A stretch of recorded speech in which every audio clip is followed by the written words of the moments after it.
Hello, good evening. This is Lois Gidega from African Immigrant Women Empowerment Program, and I'm tuning in right from Calgary, Alberta. The purpose of this video is to encourage a newly immigrated African woman, maybe with a family, or just on their own, on a few things that every newcomer should know, and things that some of the things I wish I knew when I landed here. Yes, so just to make sure, when people come here, they struggle a lot. And I say everybody doesn't have to struggle. No, you don't have to struggle. Just because I struggle doesn't mean that the other person has to struggle. So I'm always here and I help women, I hold their hands, I encourage them, and I tell them that you know what? It can be different.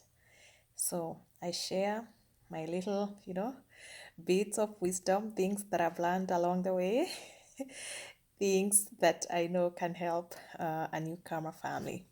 So to start with, today I want to address cost of living here in Canada. Oh my goodness, especially when you come from Africa. Uh, the cost is very high and it's different from how we know things from back home. So, we have our own currency, and then here you have the Canadian dollar. And the difference is quite substantial. So we need to be able to spend our money wisely when we come here because most newcomers come here with very limited resources. So we need to make sure that when we land here, we land on the right footing, we do things right, and then we set ourselves up for success. And when I talk about cost of living, first, as I said, the cost of living here in Canada is expensive. It's high, right? So one thing every newcomer should know is come with a plan to live within your means. Usually the first few months when you arrive here, you're not in a thriving mode. You operate on a survival mode. And what that means, don't look at the people you find here and feel scared and intimidated. You're starting small. And if many people are like our family or like myself, we brought very little from our mother countries. There's only so much that you can bring over from home. So you have to buy everything. You don't have a house, you need to look for housing, you need clothing, especially if you come during winter. You need winter clothing, and they are expensive. Food is expensive. Everything is expensive, and you need everything. Like, you need a bed. And while we have resources here, we have a lot of resources that help newcomer families, and I think I've shared those resources with you guys before. We have a lot of resources that help newcomer families, with things like beddings, there's food and stuff like that. But then again, not everybody wants to go to the food bank, right? We You don't want to go to the food bank, or not everybody wants to get donated clothes, but they are here to help newcomer women, right? And I mean newcomer families, and they come in handy. So what am I saying? When you come, maybe you've come with a set amount of money. Spend your money wisely, right? Look for affordable housing. Even before you come here, look for affordable housing. The good thing with especially, and I'm going to talk about Calgary because I know Calgary too well. What I know about Calgary and the neighborhoods, we have some neighborhoods which are a little high end. So we have neighborhoods and homes for every budget. So you can live as expensively as you want, or you can also live in an affordable place. And what I mean is, you don't need, when you're a newcomer, if you have the money, good. If you don't have the money, you don't need that big, 3,000, 2,000, square foot house, when you land here. So look for, there are cheaper homes, there are townhomes. And when I say cheaper, you don't have to live in a bad neighborhood to live in an affordable home. Every neighborhood, they have condos and they have townhomes, they have duplexes, they have single homes. They have the land homes and they have the single homes with the attached garages. So every neighborhood has those, and you're going to realize that a single home is going to be more expensive than a townhouse, but they have everything. They have the same things. So you can always look. It's okay to live in a town home when you're starting, or even live in a condo, and then work your way up, right? So housing, look for housing. And one thing I'm going to talk about housing, and maybe we should also have a video about that. If you have children, be very careful where you're choosing your your home. Like, don't just look at the school district. There's a lot of things that you need to consider, especially if you have children: safety, security, school district, all accessibility. You need to check those when you're looking for housing. Or the same, you can live in an affordable house in almost a lot of good neighborhoods, right? Then, one thing, when you come here, please don't get intimidated. Don't compete with anybody. You're not in a competition with anybody. You come alone. You come with your family. Don't compete. Don't compare yourself, because, oh my goodness, you're going to lose hope. When you see people here with, driving this many cars, a lot of cars, big cars, they have big homes, and they are living big lives.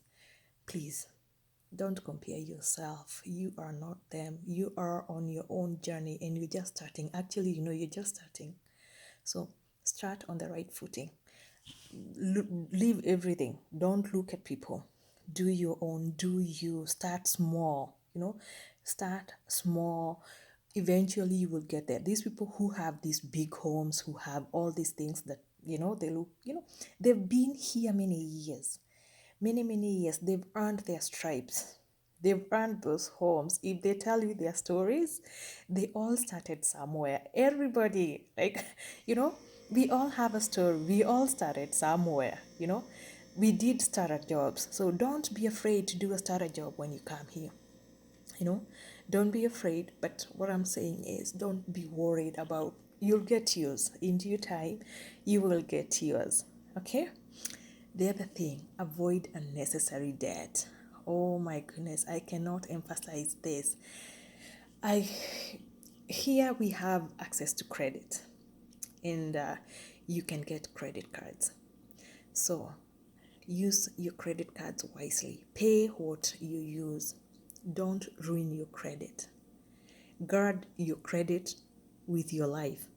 Because I tell you, if you ruin your credit and you knew, you'll never be able to buy anything here. You need good credit to buy a car. You need good credit, even some jobs. You need good credit. Excuse me. You need good credit to buy a home. So guard your credit. Pay your credit cards.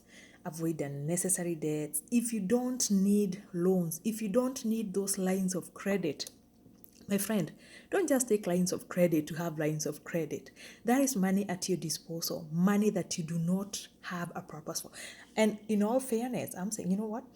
Lines of credit are good if you need them at the time you need them, but do not avail too much money that you don't have plans for, because that is what encourages spending. And then what happens? You're spending because you've seen, oh my goodness, you got, someone called you and said, we're gonna give you a line of credit of this much. My friend, interest rates, credit card rates. So guard your credit. Okay? And as I said, it's okay to start small. I have a few hacks, which I use up to today, and they come in handy for newcomers. So when when you're buying food here and you have to buy, this is not like home where a lot of us, you had access to grains, to food, to a lot of things. Like food was cheap because of its accessibility.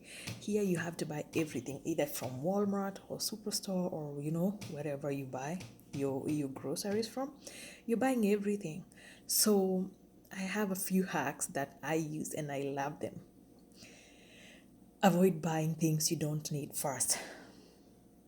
In every, whether it's clothing, avoid buying things you don't need. Even food, avoid just going shopping. I've seen people who go shopping and they are crazy because they just want to fill trolleys and buy shopping worth $300, which they're not gonna use. Buy food that's gonna last you a week. Buy food that you guys are gonna need, so that you're not throwing out food at the end of the week. The other thing, some things buy in bulk, right? Don't buy little, every day you're buying this, every day. Buy things that you can freeze. Some things that I do here, like it's summer season and I really like it. It's summer season. So over summer, we have lots of fresh vegetables, lots of, fresh fruit, So I go to the farmer's market. One big investment that I made in my life was buying 2 big freezers, like those big chest freezers. Those freezers save us a lot. So we buy a lot of tomato because, they sell a lot of tomato, like, at a throwaway price over summertime. We buy tomatoes and we wash the tomatoes and then we freeze them. Just freeze. And I can tell you the tomatoes we freeze at the end of summer, we use them so many months later. Yeah. Strawberries, the same, When you get green maize, the same. As we have a garden, and yes, it's true, I garden. I love to garden, but still, I garden because I like my own fresh vegetables. And we get a lot of kale, a lot of spinach, a lot of stuff like that we need. So we garden and we freeze. And I tell you, when you don't have to buy kale every week at the grocery, you don't have to buy tomatoes, you don't have to buy strawberries. The things that you can freeze, even meat. We buy meat.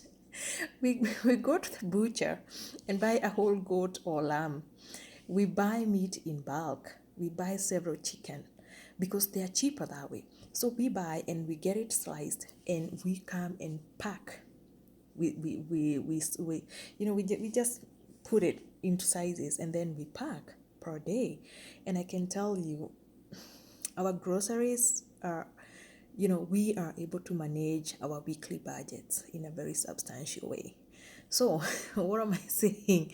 When you're new here, please live within your means. The beginning, you will get there. And then, because you know what, when you're here at the beginning, you're in a starter job, you're not earning that much money. A time will come after you earn, because at the beginning, every employer, all they want is Canadian experience. Come on, who comes to Canada with Canadian experience? So mostly you get that kind of Canadian experience at jobs that pay minimum wage, the survival jobs. So don't be afraid to do those, to get survival jobs. I mean, to get Canadian experience, because once you get that Canadian experience, then you can be able to move up. And when you move up, your salary gets better, and then you're able to afford better things. So to start with, it's okay to do survival work. Just have a goal. Keep your eyes focused, know what you want. What is it you want? Don't do survival throughout. Survive for the first 1 year. And after that, you either go to school or, do personal development, develop yourself and have that goal and say, what, at the end of the day, this is where I want to go. And then set a plan and get it. And in 4 or 5 years' time, you won't be a newcomer forever. So I hope this helps you. Stay tuned. I'm going to be bringing in more videos on other topics that I wish I knew when I came here. Okay? All the best. Bye now.